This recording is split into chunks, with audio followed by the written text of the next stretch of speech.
Good morning. Today is April 16th, 2021, and you are working from home today. So let's take a look at what I would like you to work on today. First, I want you to read My Name is Ivy. It is in your small book, but I provided a copy of it here for you today. It is on page 440, as you can see down here. And so listen as I read. It is a poem, and it is what is considered a free verse poem.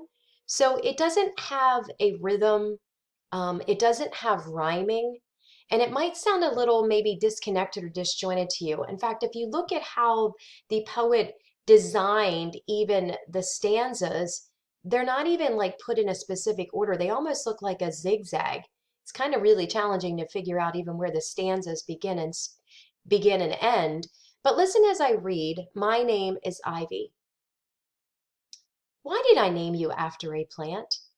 Look, this is ivy, my mother explains, pointing at an intricate fan of glossy green heart-shaped leaves decorating the side of our house.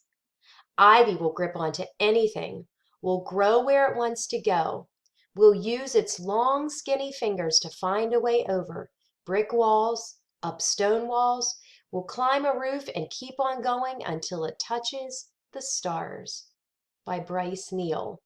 So I want to ask you a few questions. What is your name? And do you know what your name means?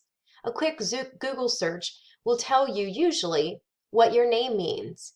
And maybe your parents named you something for a very specific reason, or maybe you're named after a family member.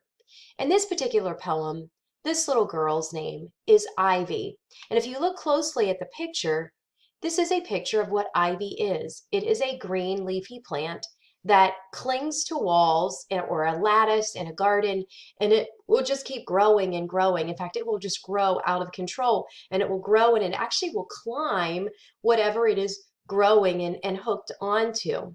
So as you're thinking about this poem, you're going to be looking for a theme.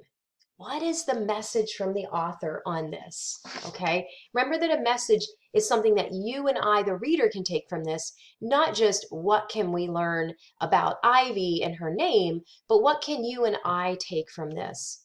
So if you were at school on Thursday, you would have received this particular worksheet, this graphic organizer rather, called Poems. My name is Ivy, and you're looking for the theme.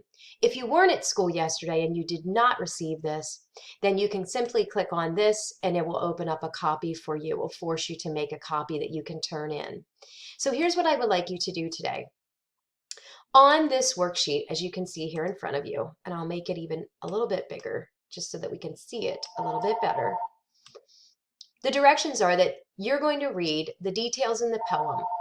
I've written a number of them down here at the bottom for you. Some of them are details. One of them is the theme, and some of them you're not going to use at all. In fact, I wrote it here. You will not use all of the sentences. Refer to the poem as you complete the graphic organizer. So you can go back and forth between this screen and your worksheet. So let me read to you the options that you can put in here for detail 1, 2, or 3, or what is the theme. So here are your choices. Ivy will grip onto anything and grow. Its long, skinny fingers. A name is very important. I named you after a plant. Ivy will find a way over a stone wall. Names are often given to build strength of character. Ivy will climb a roof and keep on going. As I said, one of these is the theme, and you're going to copy it in this line. 3 of them are details taken directly from the poem. So if there's something in here that is not from the poem, then you know that you're probably not going to be using it. All right?